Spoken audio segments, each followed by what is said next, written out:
안녕하세요. 승금조대TV 유재구입니다. 오늘은 8월 18일 일요일입니다. 가게 문 닫고 집에 와서 이렇게 방송을 하게 됐습니다. 오늘은 우리나라 경제 분야에 대해서 거시적으로 살펴보겠습니다. 상반기의 상황과 하반기는 앞으로 어떻게 될 것인가 를 중심으로 살펴보겠습니다. 8월인데요. 지금 8월 말까지 내년도 2025년도 예산을 확정을 하게 됩니다. 그래서 각 정부 부처나 산하기관에 다 이렇게 공문이 가서 내년 예산이 얼마 정도는 되겠냐 이렇게 이제 공문이 내려가서 이제 올라오겠죠. 취합해서 예산을 8월 말까지 확정하는데 작년에 2.8% 이렇게 예산을 증액을 했죠. 역대 최저치라고 할 수 있을 정도로 그 건전재정을 하겠다라는 기조이기 때문에 현 정부가 2.8%를 예산을 증액을 했습니다. 올해 같은 경우는 3% 정도 되지 않을까. 3%는 넘지는 않을 것 같아요. 이 긴축재정 기조를 유지하기 때문에 3% 정도 이렇게 빠집니다. 우리나라가 작년 2023년도에 그 국세 목표 수입액이 400조였었는데 344조 정도 거쳤죠. 그래서 56조 59조 정도 이렇게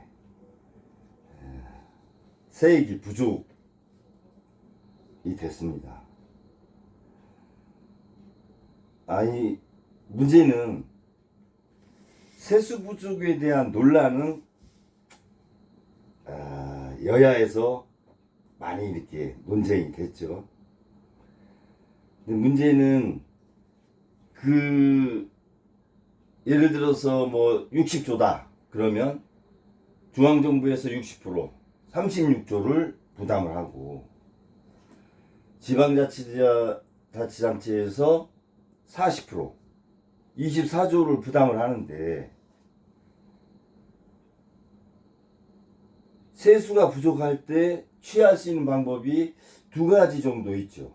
하나는 예산을 감소하는 거, 또 하나는 불용, 쓰지 않는 건데 이 예산 감소한 분야가 어디고 불용한 분야, 쓰지 않은 분야가 어디인지 그거에 대한 명확한 자료가 없다는 거죠. 정부에서도 기재부에서도 이게 내놓은 자료가 없어요.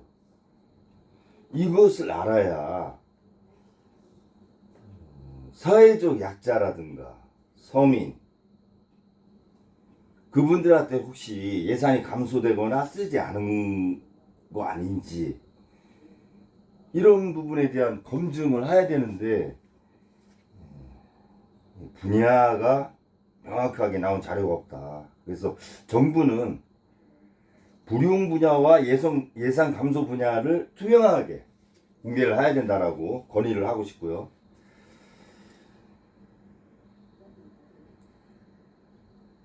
(2분기) 성장률이 그러니까 4, 5, 6월달 2분기 성장률이 마이너스 성장했습니다. 마이너스 0.2%.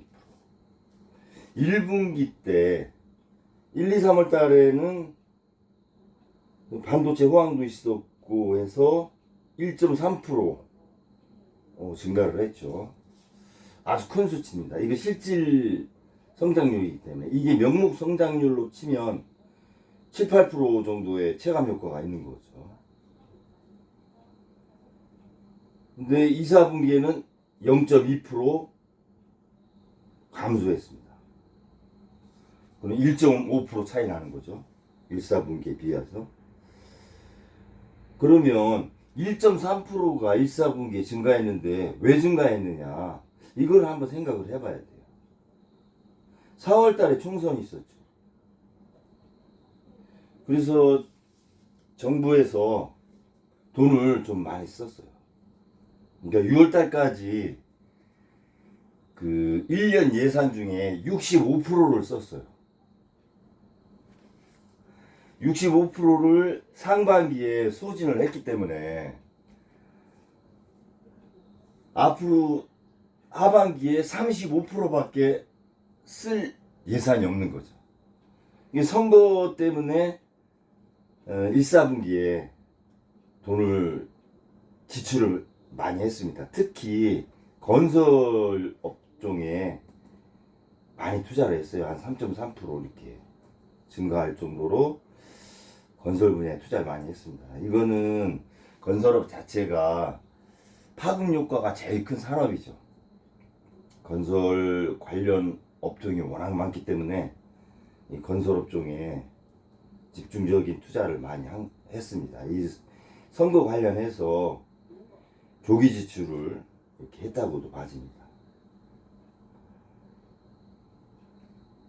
이제 2, 4분기 때 두드러진 거는 1, 4분기 때 민간 소비가 0.7% 증가했는데 2, 4분기에서 0.2% 감소했어요. 이 민간 소비라는 건 내수인데 저도 조그만한 가게를 하지만 체감적으로 느끼거든요. 가게 와서 이렇게 구매하시는 분들이 3분의 1 이상 감소하셨다 이렇게 느낄 수 있을 정도이기 때문에 앞으로 하반기에는 더 걱정이 됩니다. 더 민간 소비가 위축되지 않을까. 그렇다고 현 정부에서 예산이 부족할 때 추경을 하지도 않고 추경에 대한 의지도 없잖아요. 국채 발행 자체를 지금 하질 않기 때문에 그러면서 또 해외 방문도 많이 하시고 이 참 앞뒤가 좀 잘 안 맞죠? 설비 투자도 마이너스 2.1, 건설 투자는 3.3% 증가했다가 마이너스 1.1로 이렇게 줄어들었습니다. 그러니 몰아서 돈을 그냥 많이 쓴 거죠. 1사분기. 뭐 여당 입장에서 선거 좀 좋은 결과 내기 위해서 이렇게 과거 정부도 이렇게 했지만 이 국가 운영이라고 하는 거는 좀 멀리 보고 이렇게 좀 하셔야 되는데 이해가 가면서도 좀 지나친 부분이 있었다. 그래서 하반기가 좀 우려가 많이 됩니다. 특히 내수 부분이. 뭐 수출은 1, 4분기 때 1.3% 증가했다가 2, 4분기 때 0.9% 절반 정도로 줄어들었고요. 수입은 1, 4분기 때 감소했어요. 0.4%, 마이너스 0.4. 근데 2, 4분기 때 1.2%가 증가했어요. 수출은 2, 4분기 때 감소하고 수입은 늘어서 무역수지가 1, 4분기 대비 상당히 이렇게 적게 나온 거죠. 이 감세 정책을 지금 하고 있잖아요. 법인세를 필두로 해서 종합소득세, 금융투자세, 지금은 이제 선거 끝나고 상속세까지 30% 선까지 이렇게 얘기를 하시는데 이 감세 정책은 사실 타이밍이 굉장히 중요하죠. 이게 국가 경제가 호황이거나 성장기에 이렇게 좀 실시를 해야지 감세를 해도 기업들이 좋은 성과를 내서 법인세들도 내고 뭐 내수가 활성화돼서 일반 개인 사업자도 소득세를 내는 건데 코로나 이후에 저성장기로 저성장 시대로 접어들었잖아요. IMF에서 우리나라 잠재 성장률을 1.7%로 보고 있는데 이거 인플레 생각하면 이 1.7%라는 게 이게 높은 거 아니거든요. 정말. 보통 인플레 물가 상승률을 2%에서 2.5%그 사이에 유지하려고 하잖아요. 선진국에서.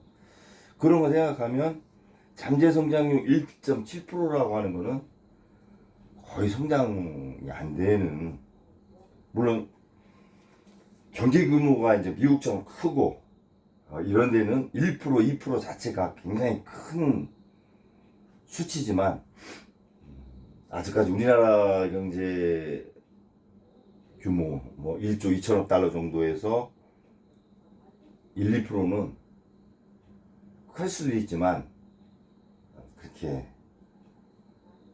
체감적으로 느끼기에는 경제 규모가 그렇게 큰 건 아니다. 그래서 타이밍을 저성장 기조에서 감세 정책을 하다 보니 기업들이 저성장 기조에서 수익이 안 나잖아요. 그 작년에 삼성전자 법인세를 하나도 안 했잖아요. 작년에 그래서 10조 삼성전자 예전 같으면 10조 정도 냈는데 하나도 안 냈으니까 법인 얼마나 이게 세수가 줄어드는 거예요. 삼성전자에서만 10조 정도 줄어들었으니까. 영국의 트러스 총리가 취임하고 감세 정책을 내놓고 그게 문제가 돼가지고 43일 만에 영국 총리 역대 최단기 퇴임을 하셨잖아요. 이 정책 하나가 얼마나 국가 경제에 미치는 영향이 큰지 대표적인 사례 아니에요? 그래서 현 정부에서 경제 라인이 전혀 바뀌질 않는 것 같아요. 제가 보면 최상무 경제수석 하셨다가 추경호 기재부 장관 나가시고 다시 이제 기재부 장관으로 부총리로 오셨는데 기조 자체가 경제 기조 자체가 바뀌질 않는다고 봐야죠. 그래서 제 생각에는 사람이 바뀌어야 되는 거 아니냐 이런 생각이 좀 듭니다. 타이밍이 좀 적절하지 않다. 제가 볼 때 고용 부분도 그래요. 고용 부분도 이게 디지털 시대가 접어들면서 사실 고용 없는 성장도 있어요. 워낙 AI나 로봇, 그러니까 사람을 대처하는 대체제가 있기 때문에 고용 없이 성장하는 선진국에서 특히 그런 것도 많이 나타나는데 2, 4분기에는 상근직이 많이 줄었다라는 거죠. 계약직이 늘고. 그러면 고용의 질면에서는 좀 썩 좋은 결과는 아니다. 고용의 질면에서. 고용의 양만 가지고 이게 보는 거는 좀 함정이 있지 않느냐, 이게 좀 맞습니다. 그리고 지금 국가재정이 역대 두 번째로 관리 재정 수지가 마이너스 103조 났잖아요. 코로나 때 110조 원까지 난 적이 있는데 이건 특수한 경우고 2014년부터 2023년까지 평균 마이너스 53조 정도가 평균인데 2배가 난 거죠. 2배. 그러니 이 재정 적자 문제 이 부분을 좀 잘 관리를 하셔야 된다. 이런 생각이 들고요. 감세 정책도 이런 부분과 관련해서 연계를 좀 고려를 하셔야 되고, 만약에 무역 적자까지 나면, 이 쌍둥이 적자가 나면 이 미국은 기초 통화국이라 국채 찍어서 방어를 할 수 있는 나라였지만 그 외의 나라는 재정 적자, 무역 적자가 나는 상황에서 이거는 감당할 수가 없는 상황이 돼요. 그래서 제가 볼 때는 좀 우려스럽다. 이런 2, 4분기는 이렇게 성장률로 봐서 좀 우려가 되는 상황이고요. 보통 2분기 연속 마이너스 성장률이 나오면 경제가 침체가 된 거 아니냐 이렇게 표현을 좀 많이 하거든요. 그래서 3, 4분기가 어떻게 나올지 좀 우려가 되는데 벌써 재정의 65%를 6월 달까지 상반기에 다 썼으니 이제 남은 건 35%인데 그거 가지고 하반기 살림을 하는 과정에서 과연 성장률이 뒷받침 되줄 수 있겠느냐. 그래서 KDI에서 1, 4분기 1.3% 성장률 오르는 거 보면서 2.6%로 올렸죠. 2.2%를 우리가 목표로 했었는데 다시 또 내렸잖아요. 2.5%로. 제가 볼 때는 2.2%도 버거울 수도 있다. 이거.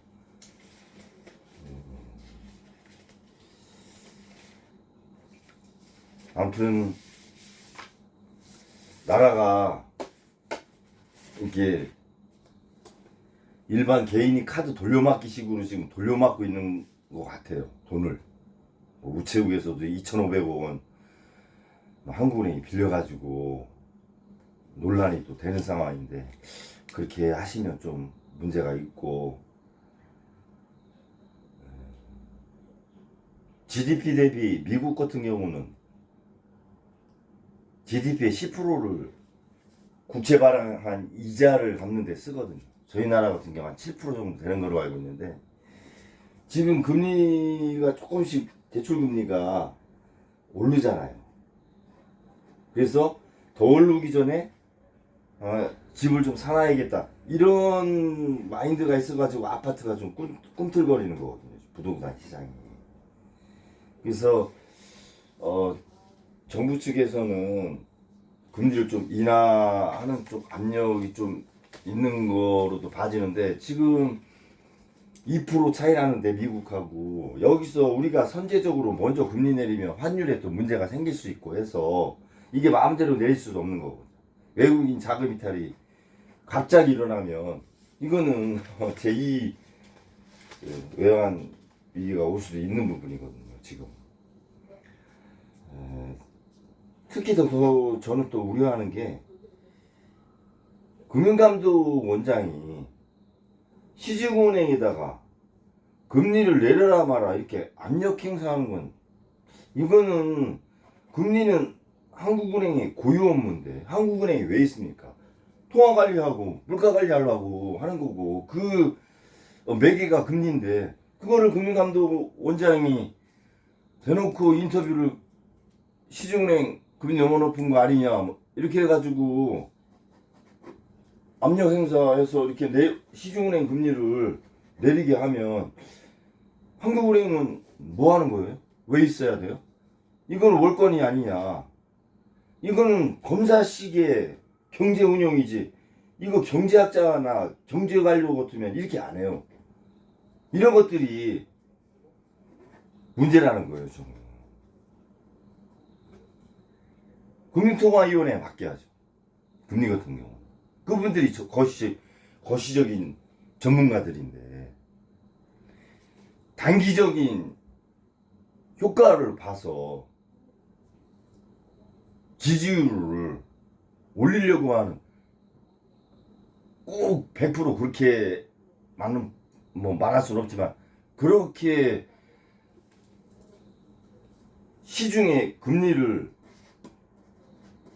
정책을 관여한다? 금융감독원장이?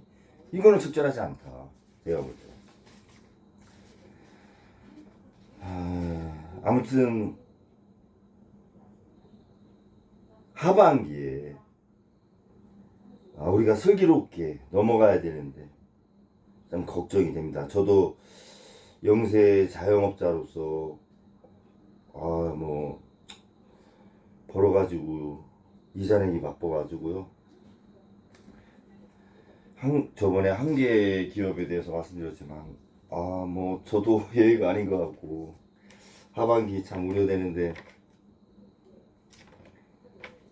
정부에서 좀 투명하게 잘 관리하셔가지고 내수가 침체가 되지 않게